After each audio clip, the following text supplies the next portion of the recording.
ideal summer destination is the white sand beaches of Krakoa or the rust-red dust storms of Arakko. Toss on some flip-flops and settle in for Arakko Public Radio, episode 38, and day 3 of Shark Girl Week 2023, a week-long celebration of the X-Men and summer break. Today, we are talking about all the X-Men comics from the week of May 17th, 2023. We are trudging along our trail to the fall of X. I'm that nerdy Papa Bear. This is my favorite Mohibro, like Mojito, but okay, that's my worst one yet. My one and only Omega Mutant Keegan. I love it, personally. I have to be up early tomorrow, so instead of my usual beverage, I went with a Capri Sun. That feels very beachy. It is super beachy. How are you today? I'm doing good. Little tired today, but good. Tired on summer vacation? I know. That's not allowed. What can I say? I'm recovering in style. Have you had less construction around you? I know we've had to adjust record times for like loud construction. Is that still going? Yes and no. So no today, yes to yesterday, and about 2 to 3 more weeks of it.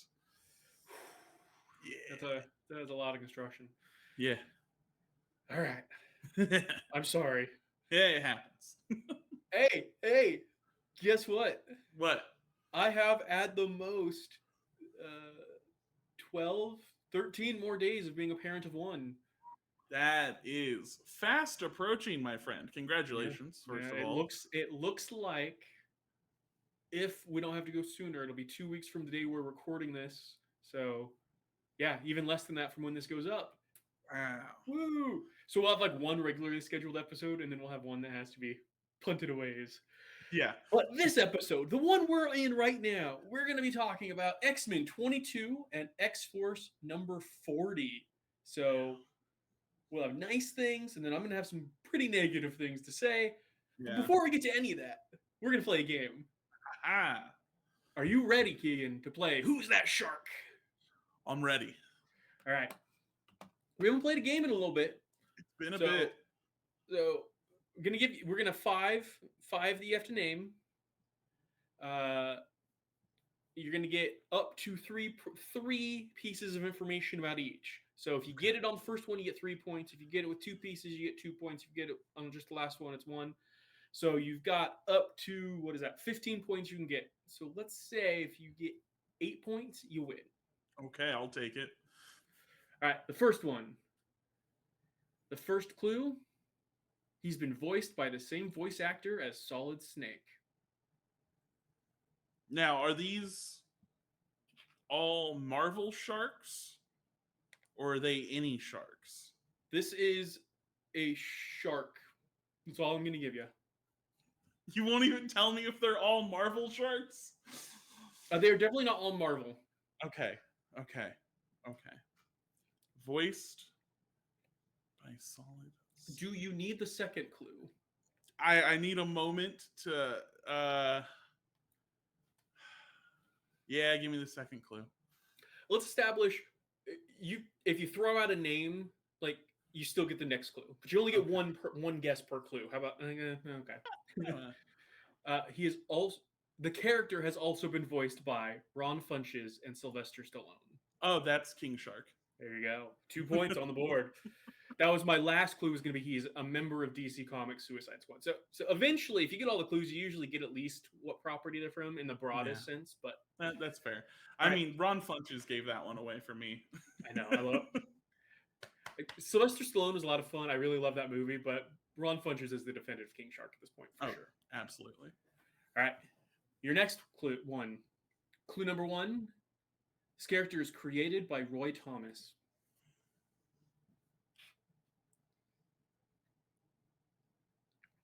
I need the next clue. It's an enemy of Prince Namor.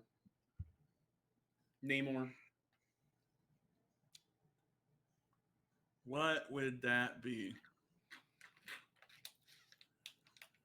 My brain that plays Marvel Snap wants to say orca, but that's not a shark.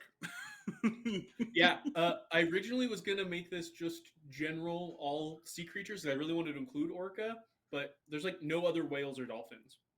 Oh, weird. But just in case anyone in the audience doesn't know, orcas are one of the most dangerous animals in the sea, but they're also a dolphin. I always thought they were a whale. They are a dolphin. Yeah, that's right. They're porpoises, right? Yeah. Yeah, they're a porpoise, and they are more dangerous than most sharks because they'll attack in packs and just tear you apart. I watched a fun documentary on them the other day. Anyways, a shark created by Roy Thomas. A shark created by Roy Thomas, Namor's enemy. Do you want the last clue? Give me the last clue. He was created by being infused with both Namor's DNA and a tiger shark's DNA. Is it Tiger Shark? Yes. The character's name is Tiger Shark. I was hoping you'd realize I was straight up giving it to you there. I was like, wait a second. The next one. His real name is Warren White.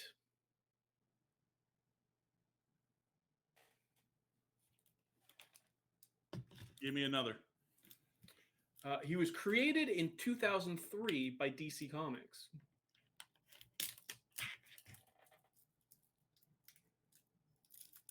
I don't know. Another final clue, so you can still salvage a single point. He is a Batman villain. He's a Batman villain. Batman. His name is Warren White.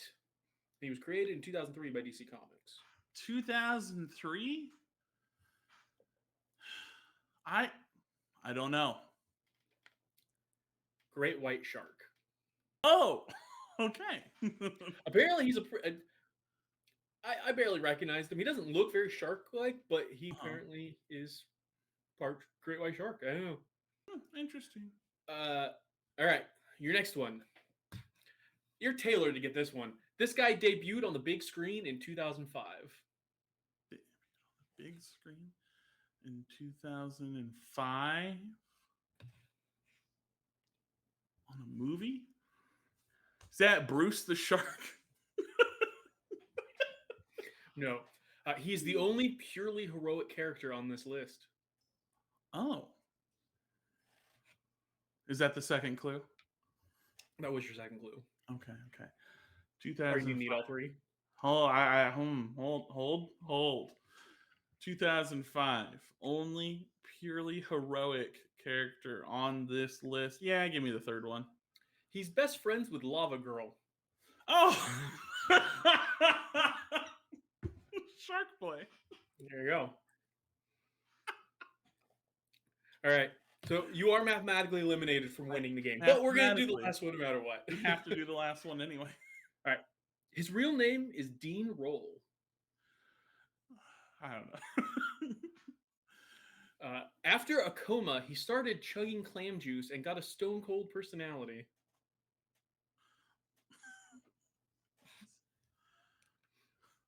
I have no idea. Go ahead. Next clue. He was number 157 on Pro Wrestling Illustrated's PWI 500 in 2001. Stone Cold Steve Austin? No. Okay. Because also, it's Stone Cold, so I was like, Yeah, okay. So it's also Shark Boy, but it's a different Shark Boy. Oh, okay. The TNA wrestler, well, he was in other organizations, but Shark Boy, who was literally just a luchador that's costume looked like a shark. Mm-hmm. But in like 2006-ish, his character went into a coma and he came out as Stone Cold Shark Boy, and he just did a really bad Stone Cold Steve Austin impersonation. Phrases. So I was like, am I about to learn a really deep cut like indie Stone Cold lore? No, that would be fun though. No, it was just when you Google Shark Girl, you get Do You Mean Shark Boy? And then I was like, oh, the wrestler, but then I click it and then I remembered, oh no, there was also a movie. So I had to work somewhere in this week the fact that there's two different Shark Boys. One was Taylor Lautner and the other was Stone Cold. Wow, Taylor Lautner. You did miss the hint in the first Shark Boy one that you're tailored to get it was in the first clue. I gave you a bonus clue in there. You know, that's honestly very fair. I'm very upset with myself. I have now chugged both of my Capri Suns I brought in here already. I'm still kind of thirsty. I forgot how tasty these are. Do you need to grab another Capri Sun real quick? I might between books. But are you ready to talk X-Men? I'm ready to talk X-Men. All right, let me switch back tabs. Written by Jerry Dugan and drawn by Joshua Cassara, it opens with Karima the Omega Sentinel meeting with Opal Vedavir from the Horticulture on a park bench in front of the treehouse base of the X-Men.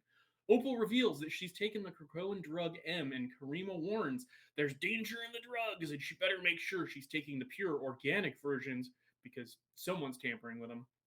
Opal gives her a thumb drive with all the resources Horticulture has on the Krakoan gates. A data page reveals the full orca structure finally in all 6 petals. It's revealed that the drugs have been manipulated, but not by the mutants. Dr. Stasis, Nimrod, and MODOK are out testing it. The Trojan horse, if you will, is triggered by a certain imperceptible sound frequency, and in MODOK's words, overloads their fight or flight response. So using a remote control, they activate it outside an elderly man's window. He jumps out of bed and hurls himself through his skyscraper window, falling splat. You get like splat in blood text, which seemed pretty gruesome for an X-Men comic. The trio then talk about how millions have the tampered drugs in their systems right now. The story shifts to an Orcus pop-up clinic where allegedly they can remove X genes permanently for free. One candidate, Woofer, signs the consent form, but as soon as he walks in the tent and sees all the creepy setup, immediately decides to bail. Try to keep him there, and AIM guards step in to stop him. X-Men show up, led by Cyclops. Forge calls out the cure the X gene mindset for what it really is, small and ugly. The clinic doctor attacks, and Forge spits his gum at him, which turns into an ever-expanding tomb of gum. One of the AIM scientists brawls with Firestar, and his clothes and flesh melt off, revealing a Wolverine skeleton fused with Sentinel tech. Cyclops gives Firestar the go-ahead, and she unleashes as much heat as she can, stopping the Sentinel just as it's about to impale her. The blast is strong enough satellites momentarily mistake it for a nuclear explosion. A data page letter from Forge to Emma reveals his plan to end scarcity, homelessness, and global warming on a global scale by giving everybody a treehouse, basically. And then he wants to announce it at the gala. He interrupts Scott's pouting about his relationship to ask him an important question. How many unrecovered Wolverine skeletons are out there? We immediately get an answer that is at least 10, because that's how many Orcus Wolverine Sentinels are nearing completion. And we found out they have plans to put skin on one, making a rogue clone of Wolverine. I liked this issue. It was a very fun issue. I enjoyed this issue a lot. It moved a lot of pieces forward. Mm-hmm. It also apparently introduced yet another like parallel plot that the main X office is doing and Ben Percy's doing, because I don't know that the reveal that Orcus has their own Wolverines that scary when we also know Beast has infinite Wolverines.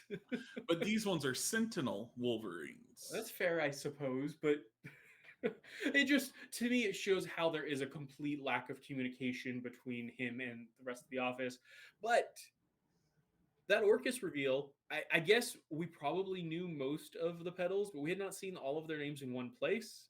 Mm-hmm. I don't know which is cooler or opens up more opportunities, having MODOK replace Abigail Brand, Moira being on there. I think she was the only like purely unrevealed. We never knew who was in that seat, Mm-hmm. and it's Moira McTaggart, which means she's moved up the ranks pretty quick once she jumped ship.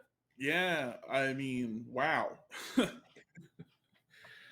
That same data page also, I believe everything except the last paragraph that we'd seen before, because we keep seeing this data page but with stuff redacted, reveals that their plan after killing mutants is to kill all superhumans. Because of course it is. Like, right, sure, but seeing it in writing and seeing them openly discuss it makes you wonder, like, why is MODOK there then? Like, yeah, that is, you know, like, why is MODOK down with that? I mean, Unless he MODOK's wants in it to for be destruction, the I'm sure. only one. Sure. I mean, you never want to question MODOK's motives. MODOK, Nimrod, and Stasis made a fun trio in their like banter. I really enjoy it. I overall am not going to complain about it, but it does feel very different than how Hickman planned Nimrod's like arc to go, that he's just kind of hanging out, traveling with Dr. Stasis, and Yeah, because that felt like 3 minions carrying out minion duties. That like it they're not definitely it had like big like Bebop and Rocksteady energy, or like yeah, like Squat and Babu from the Power Rangers.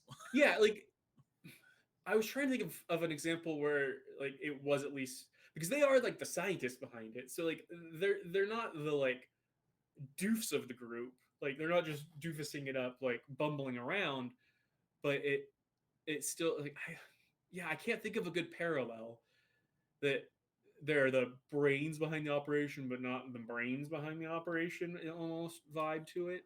That Right. they're carrying out the science work of it, but they're not really in charge. Was the vibe that whole scene gave to me, at least. That I very much got the same vibe out of it. Kind of just like, okay, so even though they do all of the science work, they are also kind of just like, okay, go out here and do this thing. Yeah, I really wish I could think of a good like, because there that's definitely like a trope, and I just for whatever reason can't think of a good example of it. But um, and I feel like that's not the role Nimrod was originally meant to play. That said, it worked here. It worked really well. I thought that was a fun scene. It gives Stasis something to do because he's always kind of felt like the extra of the 4 Yeah, Sinisters. That absolutely. he's the least unique. I mean, he was the first revealed, so he has that weighing him down a little. That like Orbis Stellaris and Mother Righteous were both revealed like after we knew about what the concept was. So they didn't have to be as similar. He just looks like Sinister with a different forehead. Yeah, he's the least visually striking of the 4, as far as like being its own thing. Well, and I feel like him being just the science manipulator makes him not that different than the mutant science manipulator. Yeah. Like the fact that Orbis Stellaris is up there, like using space tech feels different, and then Mother Righteous obviously is the magic. So Yeah. yeah, I feel like Stasis is the extra in a lot of ways, and this felt like a use for him that I could get behind. So their plot is, not to be a pun after what we were just talking about, but sinister as hell. Like Yeah, no. It's pretty wicked. that you figure the people taking the mind drug are almost entirely the elderly or otherwise enfeebled. It's gonna and to basically overload their brains with fight the way he phrased it, or the fight or flight response. Basically, if they're all going to just start flinging themselves out windows or whatever, uh, that's going to be very climactic, and is starting to put into focus what the gala may look like. Because imagine mid gala Orcus Flips releases that that, switch. flips Yeah. that switch. No one can perceive the sound, so no one knows what the source of it is. So it just looks like the psychics on the island decided, let's go crazy and set them loose. Mm-hmm.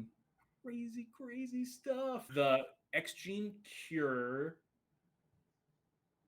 I feel like, is both a massive introduction to the mythology if it truly works. If it's Mm-hmm. not a pure manipulation, like that's probably the second biggest potential thing you can introduce other than like the resurrection protocols. Like after the resurrection protocols, probably a permanent cure that you could opt into at any time would be another massive shift, and it introduces a really cool philosophical conversation theoretically. And they kind of sidestep it here that apparently the X-Men were just hanging out waiting for someone to want to leave.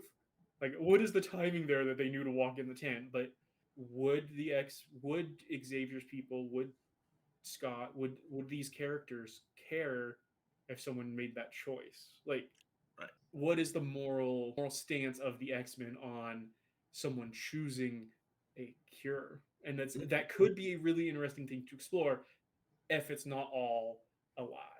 If it's not just Orcus pulling one over on these innocent people, and we already know they're literally willing to kill a large mass of the population to prove their point. So there's no saying this really is a cure, but I'm really interested in what that would introduce to the overall world if this is a real thing. Yeah, I mean, if it's a real thing, the implications are extremely wide-reaching. I have to believe that people like Scott would understand people wanting it to get cured, if that's the case. But I think that like Chuck would, of course, be Chuck about it. It's an extension of the kind of conversation we've already seen, where like people wanted to cure little aspects of themselves and had to go through Magneto's Colosseum and all that stuff. But it also could allegorically go with any of the like real world dilemmas about, as someone who has ADHD, as someone who has a son on the autism spectrum, as someone who's probably passed it on to him and has just been undiagnosed his whole life.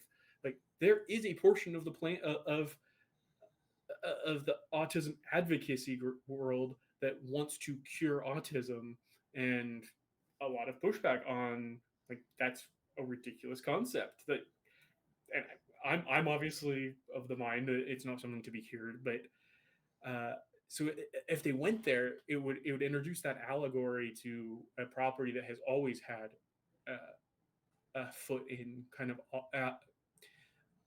trying to have the allegorical conversation about whatever civil rights concept is out there. So Mm-hmm. I think it would be really a dangerous thing for them to approach if they weren't willing to take a hard stance against curing the X gene. And I think that might be a hard thing in universe to approach right now. Yeah, that's fair too. Like I could see them taking the easy way out, especially with the way it was introduced, of just leaving it as a manipulation by Orcus so that they don't have to kind of go into that allegorical world, because I could see it being used by either, like I said, neurodiversity groups or anti LGBT groups, anti trans groups, as like, well, yeah, of course, like a cure is good, a cure. So I think it would be really brave for them to have that conversation. And obviously, you could have it without embracing the allegory. But Mm-hmm. I think people will obviously go there. Is what I'm saying. I think because X-Men has always been their allegorical property. It's always been the property they used as a metaphor for real world problems. And you're going to get people that point out that it's never been one to one. That it's always story first, and the allegory kind of just happens. But it's going to be that because that's what the X-Men are, and that's Yeah. for 50 years people look for what they're doing commentary on now. But also, I just love how evil Orcus is right now. They're doing Oh, so much good evil shit. no, absolutely. I think it's really interesting to see because I definitely agree with you. Like that is the logical way for the allegory to go, right? And it's like, of course, it is the stance of like it's not something to be cured and all of that. And then on the other hand, it's just like also like the ability to like choose, right? If you want to choose to not suffer through something, it should be the person's choice of their own volition, that kind of thing, Yeah, right? Like bodily autonomy. It could be that kind of allegory as well. yeah. So it's But really interesting to see which way they would push it. well, now, yeah, or and if it comes up, or if it's hand waved immediately. Yeah, and I mean, I personally have a feeling that it is just Orcus lying and then like implanting another sort of chip or something. I think based off where it was introduced and how it was introduced, I think absolutely. It just definitely got my gears turning. Yeah. Your dude Forge rocked this issue. I think you mentioned yesterday that's today you wanted to go off on him. So would you like I to go just off on Forge? I love Forge so much throughout this entire issue. Just from his entrance, and his gum prison that he created. But more than anything, my boy, free housing for all, I, also curing the world's ills. I don't know if you've looked through my show notes yet. All I put was Forge Daddy Socialist on there. I, Was yeah, no, exactly though. Like exactly. It was one of those moments because like I always talk about how much I love Forge, and with some people they're like, oh, why Forge? He's cool, and like now it's vindicating because I'm like, this is why.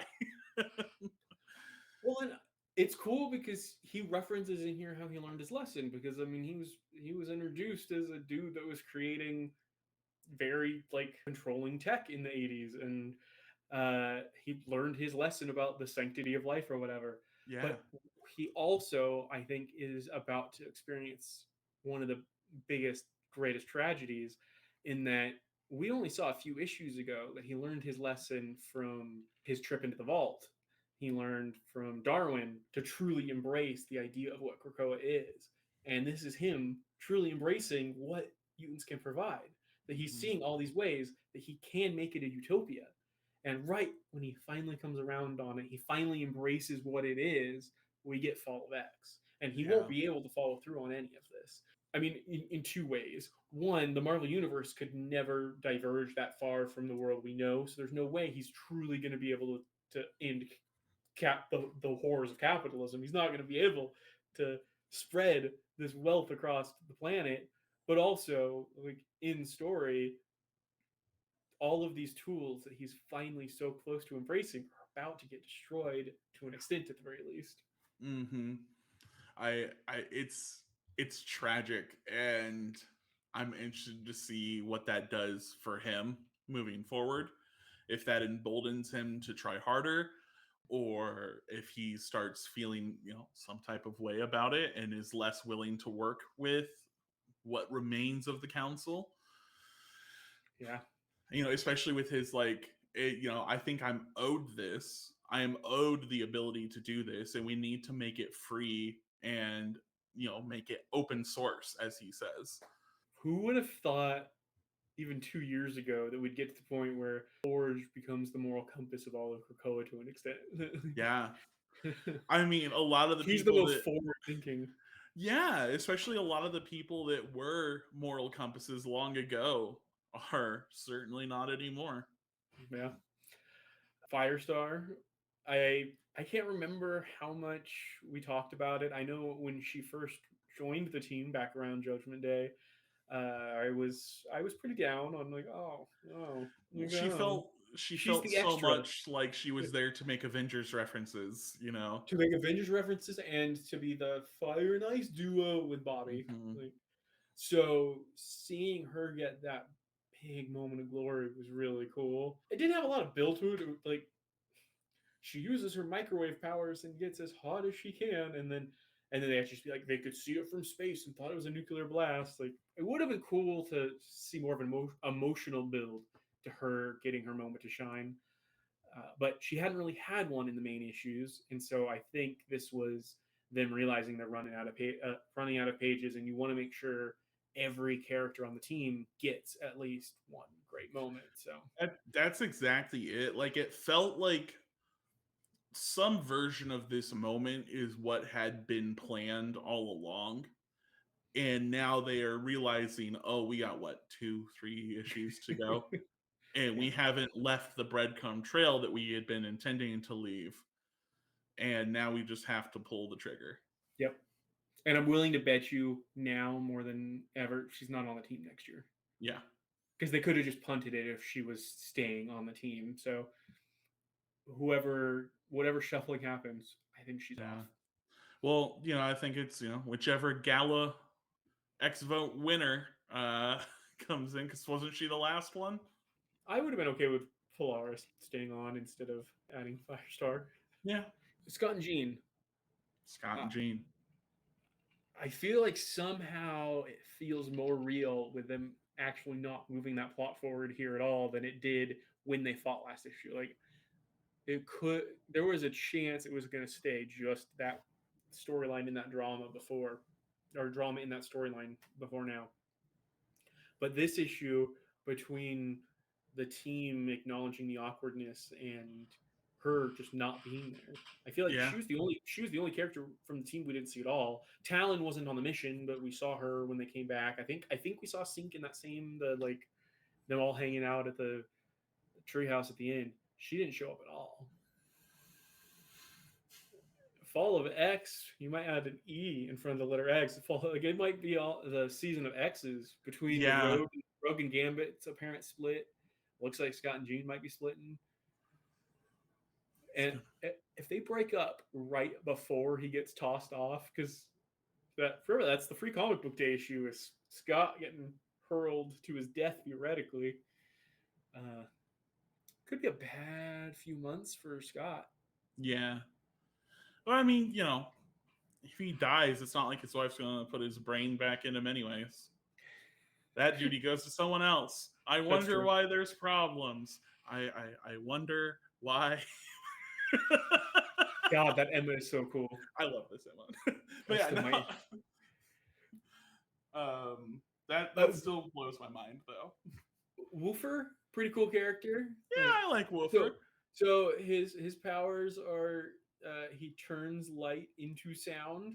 So it was a very inconvenient thing that she released a bunch of light. So he was making blaring obnoxious noises as they ran away in the issue. It was a fun. I love when they give like the civilian mutant characters just off the wall weird powers. It just makes the X gene feel more random or more, I don't want to say realistic, because if there really was these mutations to that extent, like there would be some duds out there. There would be completely useless powers that just got rolled out. And so seeing something like that converts light to sound is really, really fun, I think.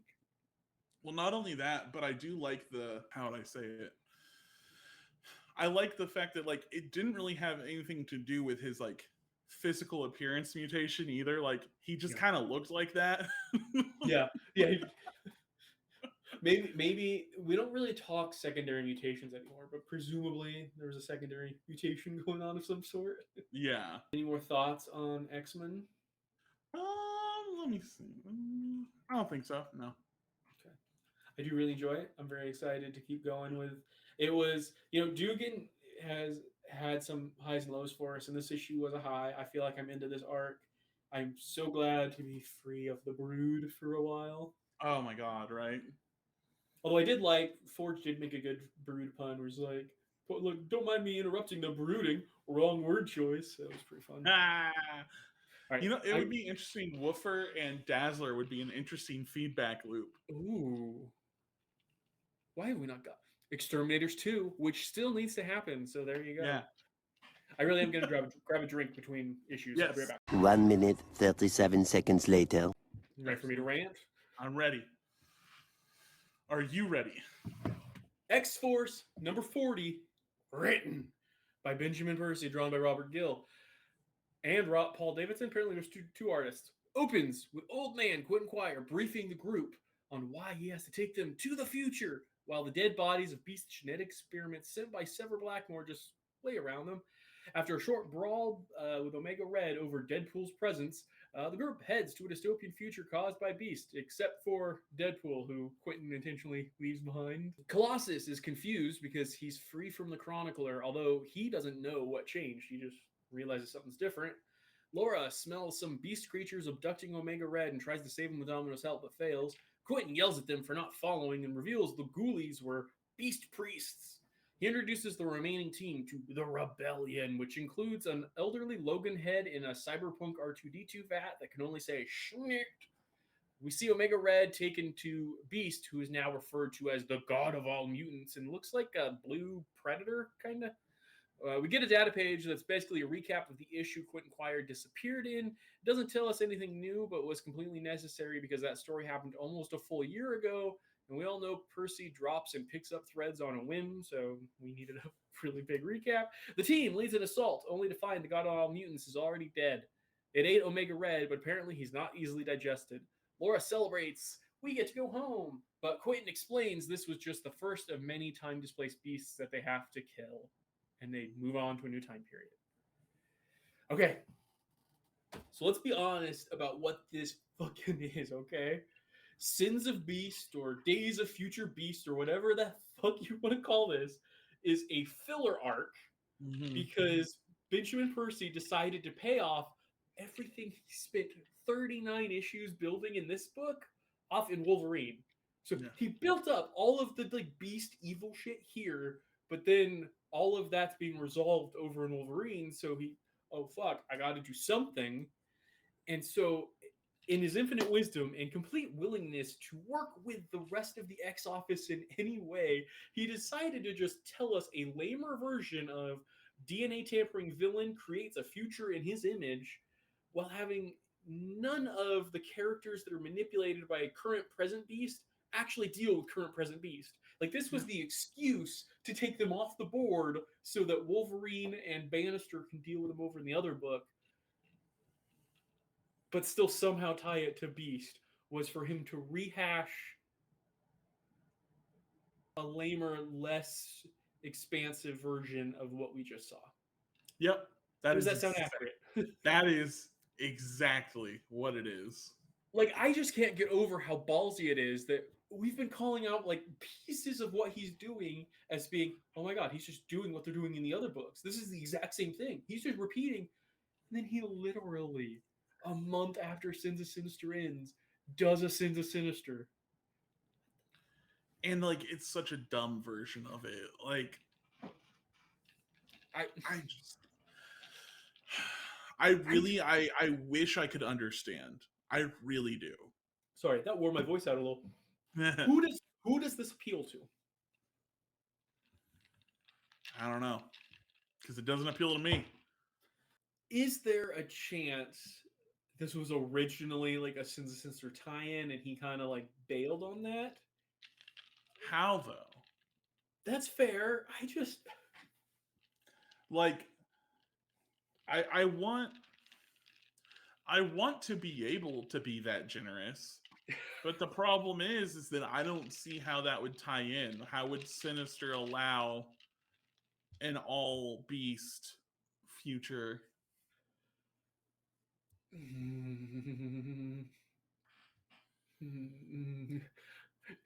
The way we set up Shark Girl Week, we had to talk about Percy 2 nights in a row, and then I'm seeing the flaw in this strategy. Okay, all right. In an attempt to find something positive, Quentin being vain enough to wipe his own DNA from all of the Cerebro helmets before he left to basically avoid the situation Laura's in already was actually pretty funny. Like, the fact that he thought that through and did that's the only reason he went missing was because he put together not to do that. That was a pretty funny moment. Yeah, that was a solid moment. The Futurama head Wolverine that can only say snicked. Yay or nay? Yay or nay? Do we like? Nay. Okay.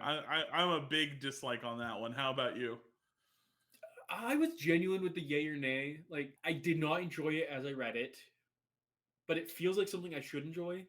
Like, it feels like a one-off joke that I should find like, oh, how quirky and fun. And like, part of me thinks if it had shown up in Sins of Sinister, it probably would be something I enjoyed. So I feel wrong for hating it, but I did hate it. I feel like it would be funnier if it said bub. Ooh. Yeah. You know, or something to that effect. Not snicked. I feel like snicked, that's more of an onomatopoeia thing. Yeah, I feel like using snicked as a word in character is a Deadpool thing. Like, that should only be Deadpool references, because it is a sound effect in universe. Right. Like, so people say snicked like as a thing in the real world, but in Marvel it would seem like it's not really a thing that Logan does. Yeah, he would never say it. Deadpool would say it as a head rolling around going bub, bub, bub. That would be funnier, if you ask me. Hey, Benjamin Percy, let us workshop your material. Do you see how quickly he made your thing better? All right, Colossus not knowing he's being manipulated. Cool. Like, so Domino got that letter or the picture, whatever it was, when he left a picture for Domino. And I had been under the assumption that was like Colossus in a moment of not being manipulated. But this means that was the chronicler who's being forced to manipulate him by MacLeod, leaving the picture behind. Yeah, it seems to be that way. Fuck MacLeod, but also like that means the Chronicler is just as big of a victim as Colossus is. But Yeah. also, this is another one that has been drawn out for so long. I just need some payoff.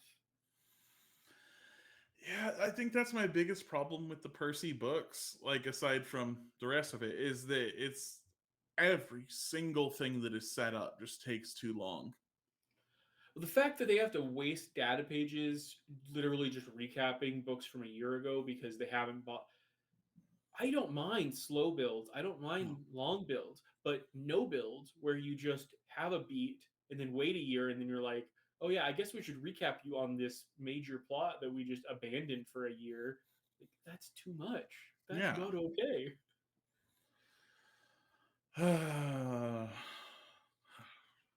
Um. All right. So pretend we didn't just see way better, like horrific futuristic versions of characters. Yeah. Is Beast the God of all mutants more impressive than he is now? Like, would it have been cool in that moment? Because it was very not cool. Like, having just finished Sins of Sinister, it felt like zero payoff. Like, there was nothing cool about, like, slightly bigger, slightly more beastly Beast. Like, shit, we saw a cooler Nightcrawler than that a couple months ago. Right. We saw Emma driving a giant sex robot. We saw like We saw better versions of Beast, like Beast Losses. yeah, exactly. So there was a kind of whimper that it came with when he showed up. It did make his death a little satisfying with Omega Red just like, oh, he couldn't digest me. But would that have been better if we hadn't just had Sinister? Like in a hypothetical world where this was the first future story in a few years. Because it is a trope. It comes up, but Yeah. I think if we hadn't just had Sins of Sinister, I'd want this to be a couple issues of a story. Not just like, we're here, he's dead, we're gone. yeah, I mean, we haven't seen what the other uh, dystopian futures that we're gonna get to destroy That's look fair. like. Like maybe they ramp up in a good way, and like each one will be more impressive, and that's why we only spent one issue here. But I feel like it's a weird way to get us invested by introducing it's Beast as a god, and he literally dies off panel like as a Yeah. joke. It And was then we expect you to care about the next one. yeah, that I think that's the big problem, right? It was super anticlimactic. It didn't do anything to show him as like scary or terrifying. And now we're moving on to the next one. Okay. Are we going to do this again? Yeah, why should we be scared of the next one when this one proved to be zero threat at all? Yeah. Yeah. So great segue here. Our Shark Girl Week merch. We've got swim trunks that are written by Benjamin Percy. You have a nice picture of Benjamin Percy on your ass. So follow that link. They're only available until this Saturday. So go buy them. They're so good. They're so mwah. There's also the one I already ordered. Like I might order more, but the one I needed in my personal collection is a reversible cap that's black with the logo everywhere, and then a bucket cap, and then you flip it, and it can be a green, like more summer colory bucket cap with our logo all over it. Love it. That thing is legit cool. There's other summer related stuff. There's a fanny pack, a tank top, and a flag. And those are the 5. And we're doing this new like limited time model. So usually I'll put stuff up for a month, but these designs are only up for a week because it's Shark Girl stuff. So you should check it out. It's basically just an excuse to advertise for us. Yeah. I had fun designing them. You can commemorate our first annual Shark Girl Week forever. Yeah. I had the reason the shop went away for a while was it ended up costing more than we made from stuff. So by doing it this way, I at least don't have to pour money into it. Like I don't think we're gonna like even if you guys all buy stuff, we're not making a profit off any of it, but we're still super grateful if you buy anything because it's a chance for our name to get out there. So please Absolutely. take a look at the stuff. Do you have any more you want to say on X-Force? I realize I segued to an ad when you could have had more to say. I had nothing left to say about X-Force, especially nothing nice to say about X-Force. Next up on Short Girl Week, we've got New Mutants Lethal Legion number 3, Bishop War College number 4, The Excellent number 3, and Storm number 1, which I have to say, I don't want to be a dick. That might be the blandest 4-book week I've ever seen. Yeah. You talked yesterday about the books that just don't inspire emotion in either direction, and there's a lot of that in that lineup. Yeah. But you know what? We'll make it fun, and I'll have another shark-related or beach-related or summer-related game for you. There we go. Hopefully you can win that one. Hopefully.